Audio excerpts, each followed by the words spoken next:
రాముడు కృష్ణుడు ఇద్దరు మనకు దేవుళ్ళు. కమర్షియల్ సినిమాల్లో ఒక హీరోలుగా తీసుకుంటే కృష్ణుడికి 16,000 మంది గర్ల్ ఫ్రెండ్స్ ఉన్నారు. Is a very humorous person.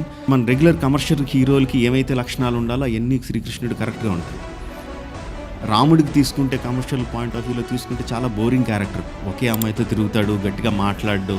It's not a regular commercial hero.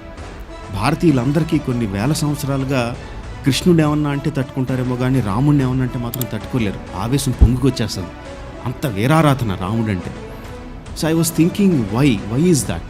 నేను అనుకున్నది ఏంటంటే వాల్మీకి ఆ క్యారెక్టర్స్ రాసినప్పుడు ఒక వీర మాస్ క్యారెక్టర్ లైక్ హనుమంతుడు, ఇంకో మాస్ క్యారెక్టర్ లైక్ లక్ష్మణుడు, అలాంటి క్యారెక్టర్స్ క్రియేట్ చేసి వాళ్ళు ఈ రాముడి కోసం ప్రాణాలు ఇచ్చేస్తారు.